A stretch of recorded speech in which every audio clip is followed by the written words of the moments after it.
We have two banger UFC Fight Night cards back to back, and today we're going to be breaking down UFC Fight Night Sandhagen versus Figueiredo. We're going to be diving into these fights as deep as we can possibly get, and timestamps will be there if you'd like to skip to any part of the video. Hello everybody, welcome back to another video. If you are new here, my name is Kyle. I am your guy with many YouTube channels. Like I said, guys, we're going to be breaking down these fights as much as I can. I am a fight fan who likes to bet. We're going to be taking a look at betting odds. There are betting odds. I'm recording this earlier in the week if you happen to be watching this on the night of release. But I'm excited, man. Like I said, timestamps will be there if you skipped any part of the video. Let's get started with the first early prelim opener, Gaston Bolanos taking on Quang. Now, I feel bad for Quang, man, because he's coming into the, he came into the UFC, and he hasn't had any success so far. You know what? We'll break him down first. We'll break him down. Sometimes I get a little excited to talk about these fights, guys. Quang is a freestyle fighter who is comfortable in all aspects of MMA. He's a decent fighter overall. The only thing that really stands out from Quang is he has good movement, but other than that, he's just one of those guys. He comes in, he's a decent fighter.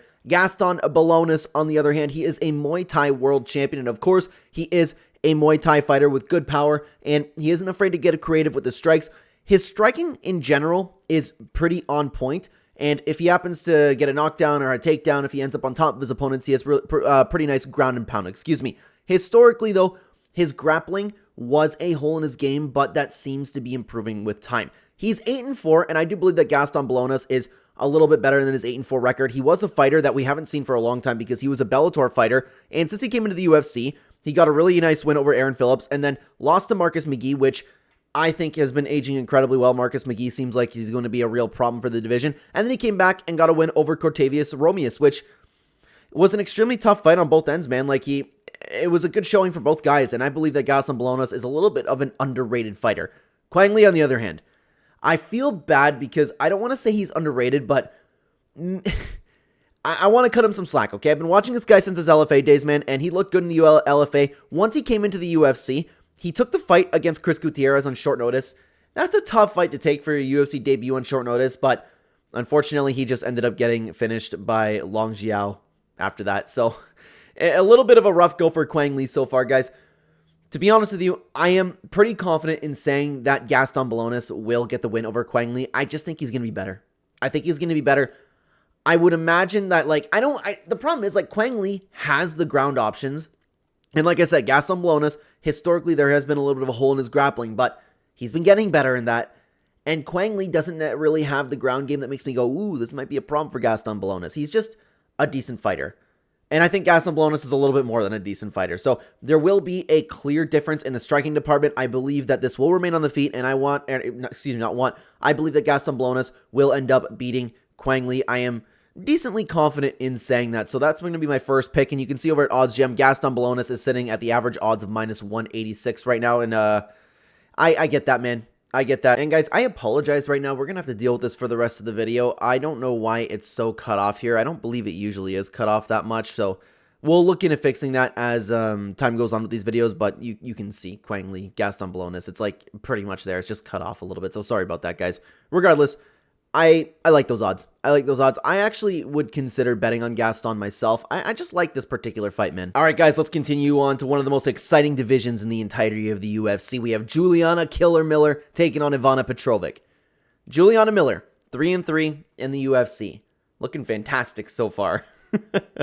Juliana Miller is supposedly a grappler, but she unfortunately, and I hate saying this about fighters, man, because I wish that there was something I could pick apart from her and go, hey, she's pretty good over here, but she's sloppy and she's untechnical. Ivana Petrovic, on the other hand, is a well-rounded fighter who primarily looks to grapple but can strike if the fight deems necessary or if she isn't having any success in the ground game. She has good pressure, BJJ, ground and pound, and great takedowns, especially off of the clinch. She is kind of the opposite of Juliana Miller in saying that she's a pretty technical fighter, but it's not like she's some world beater or anything, man. And she's had an interesting UFC career so far because she came in and lost to Luana Carolina, which nothing really happened. Didn't look impressive. She won over Na Liang, which is just because Na Liang ended up gassing out. And then she had the absolute robbery against Jamie Lynn Horth, but it still wasn't necessarily a very impressive performance. But this was a clear robbery, so she should be on a 2-fight win streak, man. Juliana Miller, on the other hand, somehow she ended up getting a finish in her UFC debut. Somehow. But then, all was right with the world and ended up losing to Veronica Hardy and Luana Santos, which we have seen nothing from her, guys. I am extremely, extremely confident in saying that Ivana Petrovic is going to do whatever she wants to Juliana Miller. Yeah, like, she has BJJ, but I don't think she has BJJ. That's the thing. You can go look at Juliana Miller and be like, okay, this fighter's a grappler. What have we seen that is, like, good grappling? We haven't seen anything. Ivana Petrovic on the feet or on the ground should do what she wants with Juliana Miller. I'm very confident in saying that, and I would imagine that the odds dictate that as well. Oh, Ivana Petrovic sitting at minus 260. To be honest with you, I thought it'd be a little bit more. I am very confident in this fight, but you never know. WMMA and betting, man, it can get crazy sometimes. So Ivana Petrovic is going to be my pick. Let's continue on, guys. Up the card, we have Lord Quang Dontel Mays taking on Thomas the Train Peterson. A little bit more of a tougher fight to pick, although, like, sometimes, you know what, it's the thing, because Dontel Mays just sometimes has that effect, like the Michael Johnson effect, where it's like, oh, Dontel Mays just knocked him out. Okay. Anyways, Dontel Mays is a low-volume striker with super, super heavy hands. He is a KO or a bust fighter. Recently, though, and I say recently because, excuse his last performance because we didn't really get to see it, but recently he's been throwing punches again. He hasn't just been standing there doing nothing, waiting for a knockout. So, it's tough to say. Historically, Dontel Mays is low volume. Recently, he's been trying to improve that, but we haven't really seen too much of it, if that makes sense, okay? So we have every reason to believe that Dontel Mays will still show up and look relatively low volume. Thomas Peterson, on the other hand, he was the LFA heavyweight champion. He is a strong wrestler with, unfortunately, poor hands. When on the ground, though, he has proven to be trouble for his opponents. He is a very, very heavy guy. Probably cuts weight for the division, to be honest with you. He has lots of strength, good ground and pound. He has really good control. The only thing that we don't like about Thomas Peterson over here is he leads with his head quite a bit.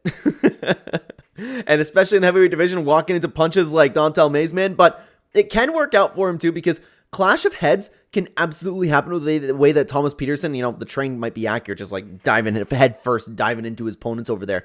He can damage opponents, he can cut them, and he can steal rounds because of it. So he can get knocked out for that reason, and he could also, like, cause cuts on opponents because this dude is asking to collide heads with his opponents. So, to be honest with you, nothing screams anything sort of impressive by Dontel Mays' record. He loses more than he wins, and the opponents could obviously be better. Shamil Gaziev and Walter Walker is at least a little bit of a step up than what he's typically facing, but even then, at the end of the day, they're nothing to write home about. Thomas Peterson, on the other hand, he has had an interesting career coming into the UFC so far because he lost to Jamal Pogues, beat Muhammad Usman, and then lost to Shamil Gaziev as well. The opponents, like, again, they could be better. It's a little bit of a similar record, but here's the thing, guys.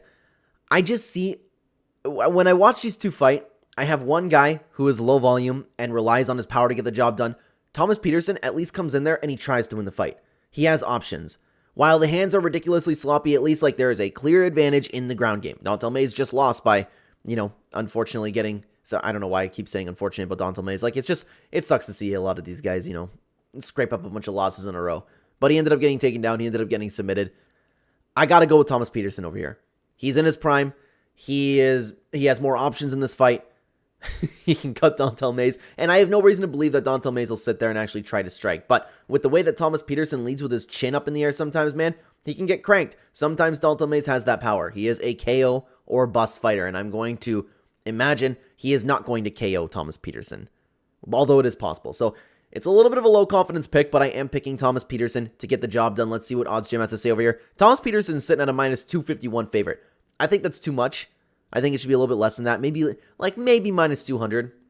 Just neither guy has been, like, all that impressive, to be honest with you, man. Thomas Peterson's going to be my pick. All right, guys, let's continue on up the card over to a fighter that I'm excited to see more of. We have Azamat Bekoev taking on Ryan Loder. Azamat Bekoev, if you guys have been watching the channel for a little while, you might know I am a big fan of the LFA, and this guy did a good job in the LFA. He's had a really, really good career in the LFA. Came into the UFC for the first time against Zach Reese, who is a pretty capable opponent. And I'm getting ahead of myself again talking about the record, but we're going to talk about it. He got a takedown, and he found a KO with the ground and pound at first. He looked like a killer, man. This dude has some potential. Let's talk about Azamat Bekoev, okay? He's a well-rounded fighter who does a really good job dictating where the fight goes. He is pretty technical anywhere, but sometimes he can get caught lacking within that technique. He possesses all the technique. That's what I should say. He possesses all of the technique, but you can't always count on him to use that. Sometimes, like, things will be like the hands will be down or the punches will be a little bit sloppy. You just can't always rely on him to have perfect technique. Usually, though, he does a good job keeping things right. Ryan Loder, on the other hand, A lot less to say about him. He is a pure wrestler with like good grappling overall, and he has some good ground and pound. He has also made his way into the UFC and ended up getting a really nice win over Robert Venelin, and it was like he got the job done. He got the job done exactly as expected. Did both these guys come in and get ground and pound finishes? Very, very weird to see. But unfortunately, guys, this breakdown is going to be a little bit quicker for me. Azamat Bekoev is a guy that I'm very high on. I believe he has a lot of promise in the UFC. I'm not saying that Ryan Loder doesn't, but the options will absolutely be there for Azamat Bekoev. I would imagine that he can out-grapple Ryan Loder, and I would imagine that he's just going to get the job done no matter where that fight goes. I am confident in saying that Azamat Bekoev will get the win. I believe then I'm a believer in him. I am a believer in him, and you can't really count on a guy who pretty well is a pure wrestler, unfortunately. Let's take a look at the odds over here. Azamat Bekoev sitting at minus 350. Again, those odds make a little bit of sense, unfortunately. Not a ton of value on Azamat Bekoev over there, but I do like him to get the job done in this fight. All right, guys, let's continue. Let's continue on up the card. Yana Santos taking on Miesha Tate.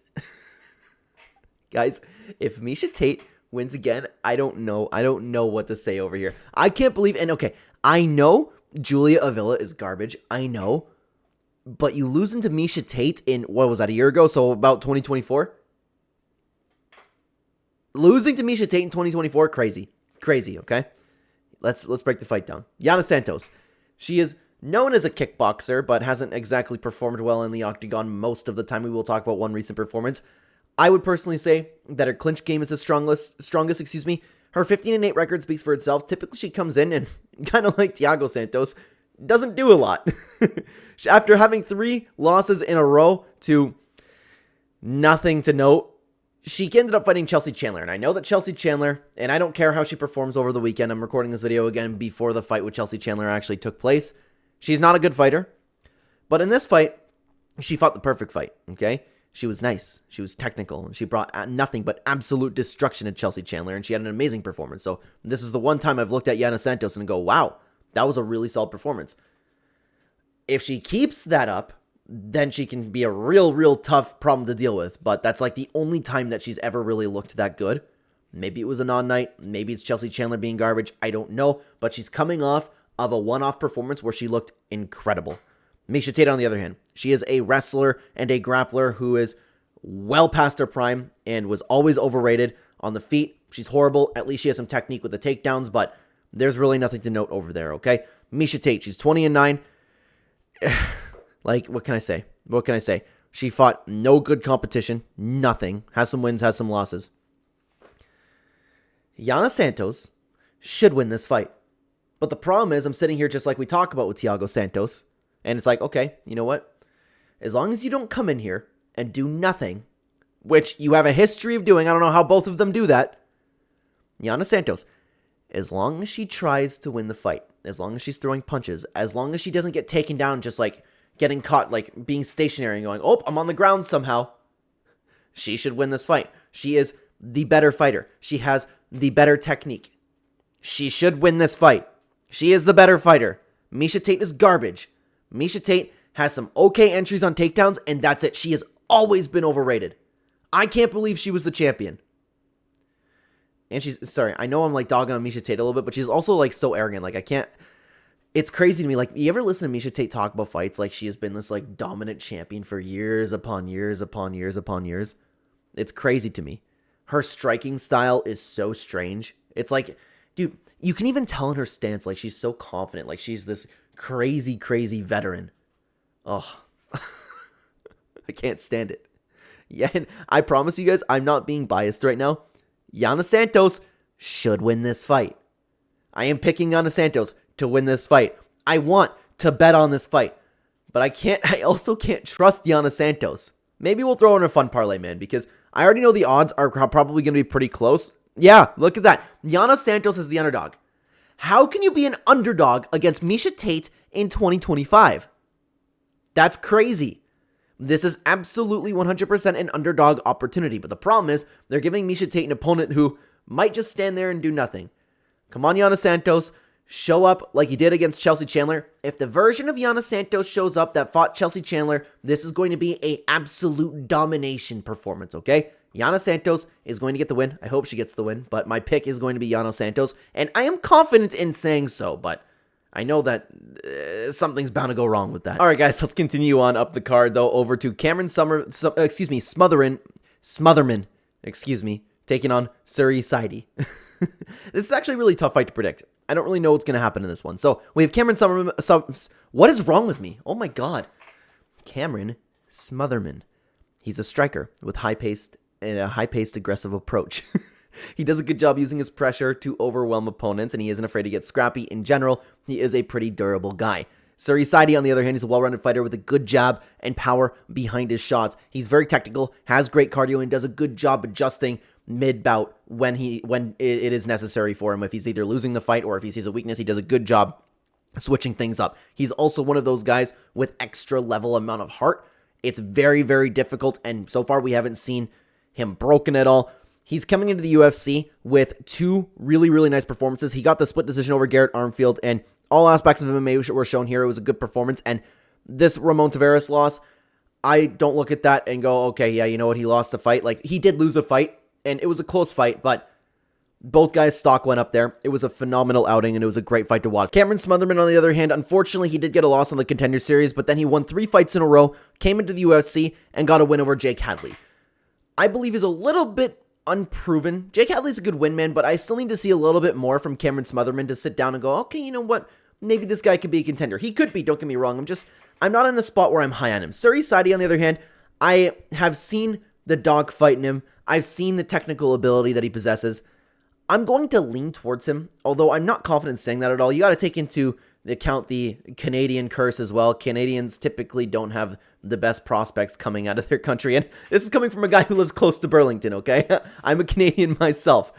We don't have a history of doing too well in MMA, okay? So maybe we have to take that into consideration, okay?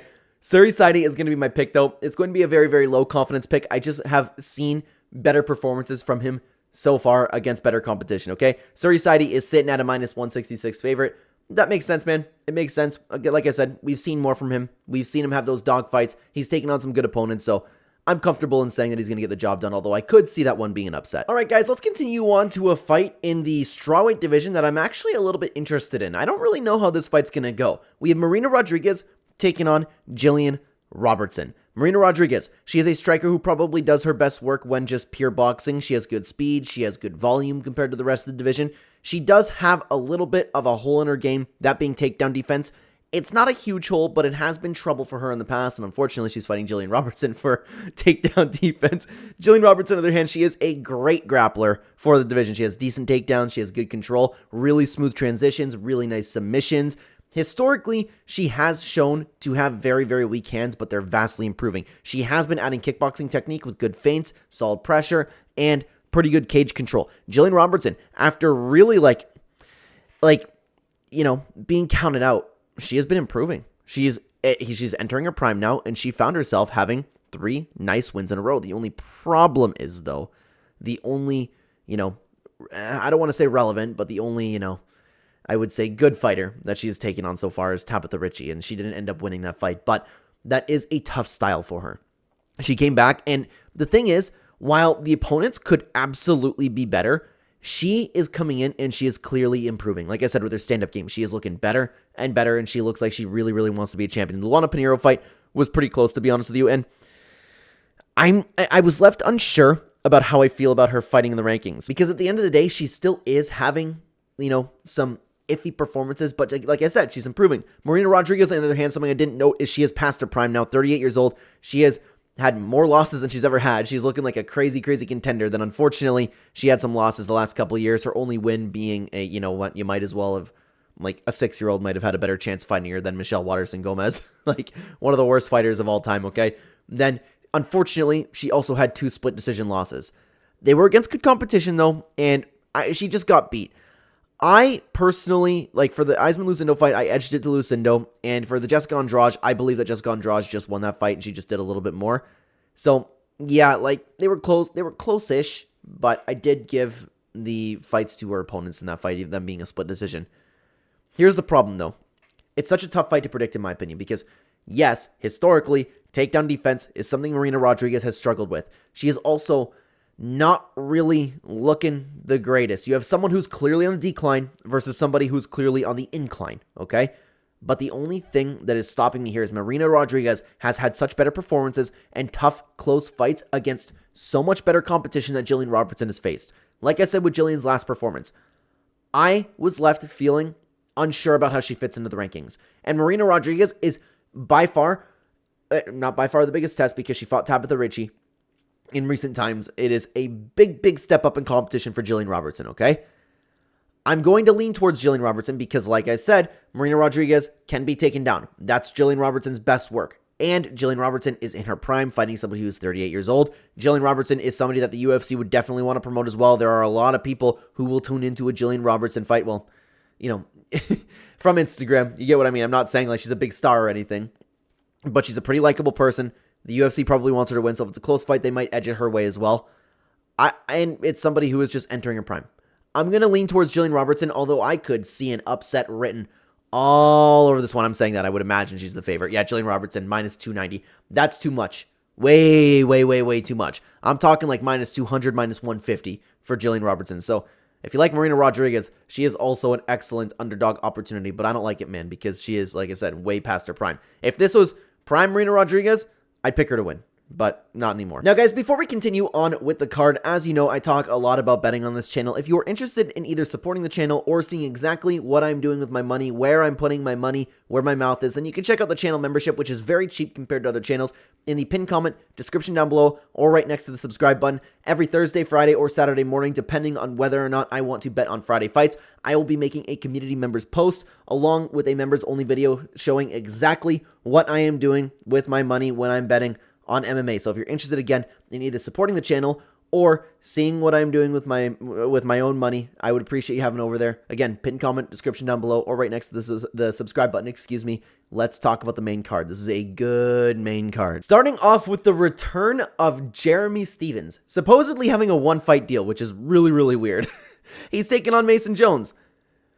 It's weird to see Jeremy Stephens, but it's a welcome addition back, man. Jeremy Stephens, he's a decently well-rounded fighter, but primarily a striker. He's super durable. He has good cardio. He's very tough and has all of the heart in the world to drag his opponents through a dogfight. He can also thrive in calculated chaos, making the fights wild, staying technical throughout that, having technical brawls. Jeremy Stephens is a very, very good fighter, and he's 29-21, man, but he's had over the years a lot of close fights against top-level competition, man. He also hasn't had an MMA fight in over 2 years. He has been fighting in bare-knuckle boxing, and to be honest with you guys, I haven't been keeping up on his bare-knuckle boxing. I don't know if he's doing well. I don't know if he's winning or losing.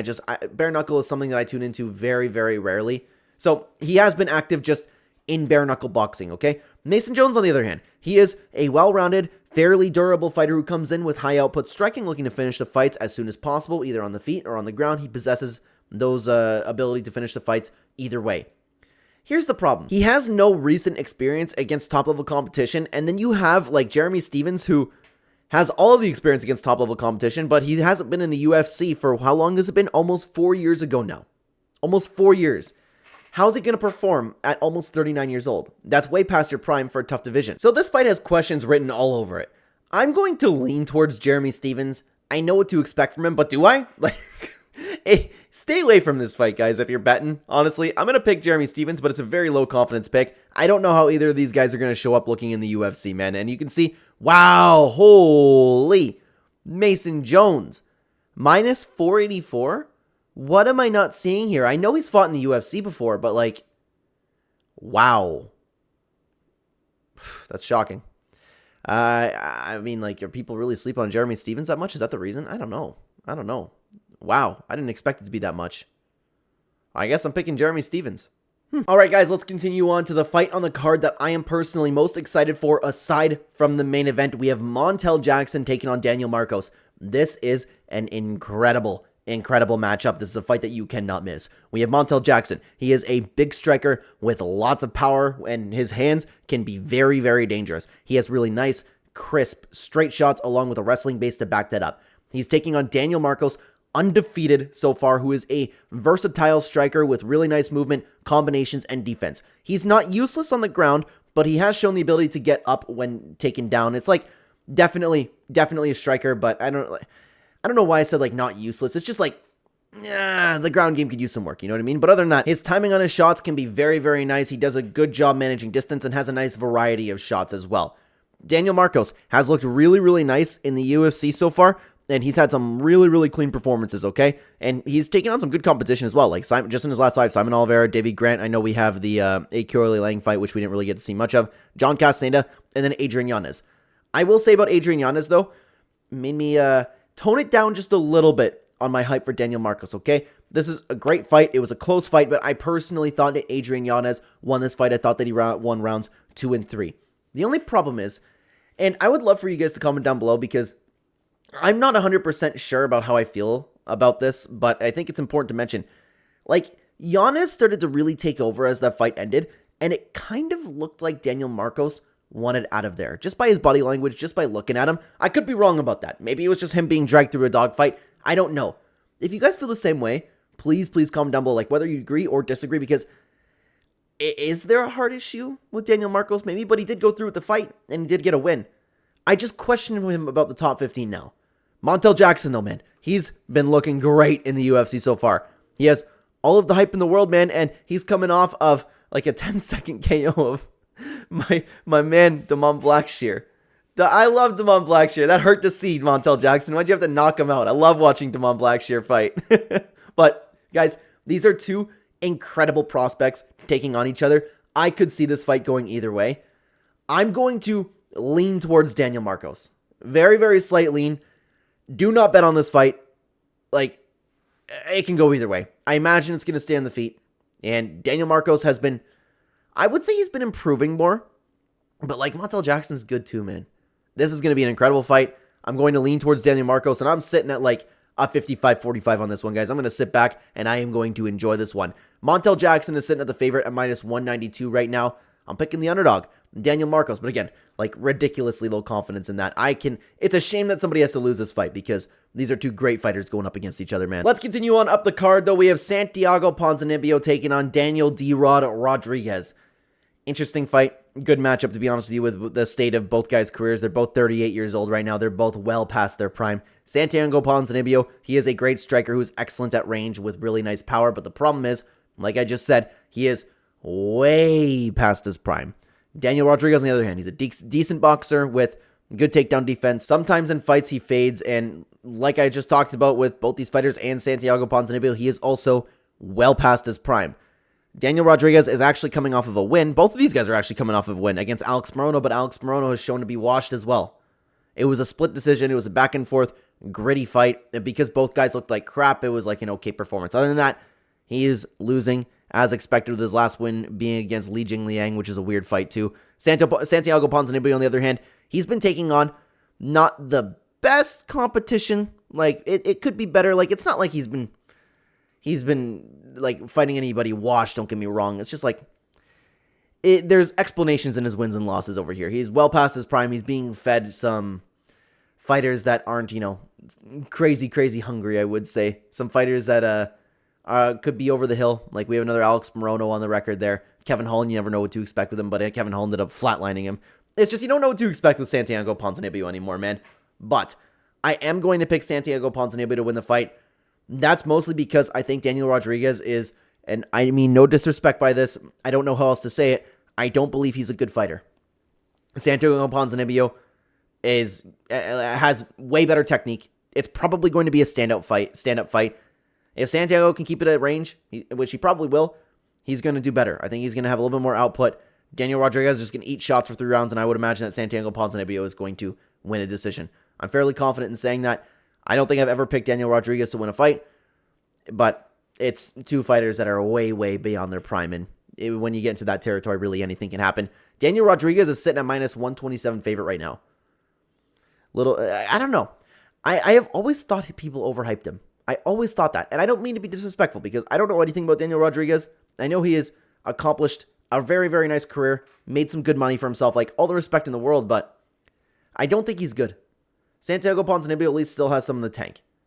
I'm going to pick him to win. Santiago Ponzinibbio is going to be my pick. Slight underdog opportunity right there. Now, guys, before we talk about the co-main and the main event, let me stop you for one more time. Final pause of the video. As you might know, I am your guy with too many YouTube channels, and typically we upload daily on every channel that we have. We're going hard on 6 channels right now, so if you are interested in any other content, if you happen to like me and my videos, then you can check out some of my other content that we make. We make things like variety content, gaming content. We just started making card game content. We can take a look at... I want to have my toes dipped into pretty well everything in YouTube, and we're going to keep going with the channel. So if you're interested in checking out any of that other content, you can check it out in the description down below or at the link tree at the top of the description. I'd love to have you guys over there, and I appreciate you. I have seen a little bit of bleed over my other channels, and it means a lot to me. Same with the people coming from other channels. I've seen a couple people from the gaming channel over on this channel. Very nice to see, guys. Your time is very valuable, and the fact that you sit down, watch it here, it means a lot to me. So thank you, thank you, thank you. Let's talk about these last 2 fights. Let's continue on up to the co-main event. Reiner de Ridder taking on Bo Nickal. Bo Nickal finally getting a little bit of a test. And they're still trying to feed him an easier win, okay? Because Reiner de Ridder is not the greatest middleweight in the world, okay? We'll talk about him. He is the former double champion at one championship, but I've always said, man, as a big one championship fan, he is not the best representation that one has. He is a judo and BJJ fighter with nice throws, timing, and dangerous submissions. Once he gets to the ground, he does some pretty good work. He's super tough. He has good cardio, or I don't know if I want to say good cardio. Okay, he has okay cardio and good ground and pound as well. He's always trying to finish opponents. If his opponents are able to defend takedowns, though, he can be beat because his striking is very poor. We have a little bit of the same thing to talk about with Bo Nickal. He's a very experienced and accomplished wrestler, as we all know, with BJJ in his pocket to back all that up. We haven't seen much else in the realm of MMA from Bo Nickal. From what we've seen so far, he has shown that he does not belong in the UFC. He is low volume. He has, like, in saying it's an okay overhand is generous. He has an okay overhand, but very, very, very subpar striking in general, man. And he really showed that. He's been fed contenders so far since he came into the UFC, with a couple controversial things happening. Then Paul Craig. He had a close fight with Cody Brundage, a dog fight with Cody Brundage, and then Paul Craig. He didn't do anything. And I've always talked about this Bo Nickal. We made videos talking about this, and it's not like I'm coming up with like this grand thing about Bo Nickal. This is something that happens in the MMA community. Bo Nickal we know that this dude's not adjusting. He's sitting down, he's like, I just destroyed Paul Craig, I did this, this, and this, and I looked so good. Instead of sitting down and going, okay, maybe there's stuff to work on. That's not good, okay? He's coming off of a horrible performance, somehow got a win. He made Paul Craig look like a capable striker.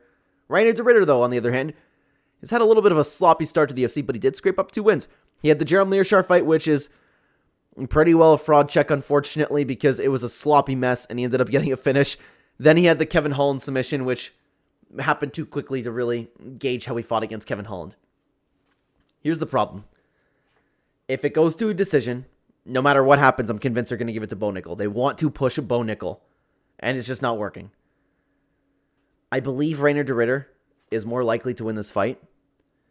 Because, like, man, Reiner, his striking's poor, but Bo Nickal's is probably even more poor. Like, the UFC really, really wants Bo Nickal to win, man. If it's on the feet, I'm edging it to de Ridder. But the problem is, they're both so bad that I would probably, I would imagine the UFC would just give Bo Nickal the win. If it goes to the ground, I haven't seen anything from Bo Nickal that makes me go, ooh, watch out for that wrestling, you know? Ooh, careful, Bo Nickal, look out, you know? De Ridder's a finisher. It's classic judo BJJ versus wrestling. I like what I've seen from de Ridder more. I'm going to pick Reiner de Ridder to get the win. Not confident in saying that. But my opinion about Bo Nickal is, as soon as he fights anybody of significance, he's going to get demolished. Reiner de Ridder's almost there. If he takes on pretty well any other contender, I would hands down pick them over Bo Nickal. I do not think he's that great of a fighter. And it sucks, man, because I wanted to cheer for Bo Nickal, but his attitude's kind of been turning me off. But I don't take that into consideration when I'm making my picks, guys. I just know that Bo Nickal's not adjusting. He already thinks he's like a Khamzat Chimaev type fighter. We've talked about this for so long. He's going to lose eventually. I don't know if it's going to be now, but I am going to pick Reiner de Ridder to get the win here. But if you're betting, be careful, because they're probably going to give it to Bo Nickal no matter what if it goes to decision, okay? Bo Nickal, sent at a minus 278 favorite. As usual, Bo Nickal being a favorite, overhyped.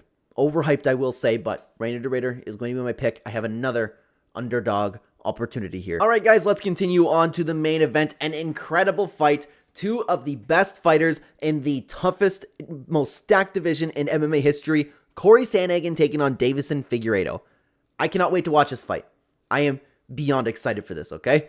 Corey Sandhagen, he is a very complete fighter. He can do it all from creative and accurate striking to grappling at the highest level. The dude has everything. As we all know, Corey Sandhagen used to be just known as a great striker, but he is consistently evolving. He is obsessed with studying opponents, always learning new skills. He is dedicated to the game and obsessed with learning and devoting his life into martial arts, and he wants to find certain ways to beat certain opponents. He is an incredibly dedicated fighter who is still improving to this day. Unfortunately, exiting his prime, but he has shown no signs of slowing down so far. Deiveson Figueiredo, on the other hand, is also a very complete fighter who excels in a fast-paced and chaotic fight where he looks to knock you clean out. He has really good fight IQ, does a good job adjusting the game plans mid-fight if needed. Since he moved up to 135 pounds, that danger aspect that we have seen him throughout his entire career has not been present, unfortunately. He used to be a big bully at 125, and he is now just a good contender at 135 pounds. Now, Corey Sandhagen, we haven't seen him in a while, against Umar Nurmagomedov. And guys, like, people all of a sudden like to dog on Corey Sandhagen for this fight. I thought it was such a nice, beautiful, high-level fight. And don't get me wrong, he lost every round of this, but every round was close. I still think it was a really good showing, man, against a top contender who showed that he is very capable of beating Merab, okay? Other than that, Corey Sandhagen has taken on some great fighters, had some really great wins, a couple of them aged very well. Deiveson Figueiredo, on the other hand, pushing 38 years old in the bantamweight division. That is something to keep into consideration. So far, Deiveson Figueiredo has not shown to be out of his prime somehow, but that day is coming, especially in a division like this. He's coming off of a tough loss to Petr Yan, which I think it's the matchup. Petr Yan, and I was very confident saying this for this fight that just took place with Petr Yan, that Petr Yan was going to get the win. He is one of the best fighters in the UFC. I expected him to lose that fight. Other than that, since moving up to bantamweight, he looked great. Beat Rob Font, beat Cody Garbrandt, beat Marlon Vera. The competition level could be better, but he was looking good. And against Petr Yan, man, it wasn't like he just like... It wasn't a horrible performance by any means. Yan was better. That's all. And I believe Yan to be a better fighter than Corey Sandhagen. I could see both guys winning this fight. It's a very tough fight. It's the most stacked and toughest competition level in MMA history. Both guys are championship caliber fighters. Both guys, if they were to fight 10 times, I think it would go 5-5, man.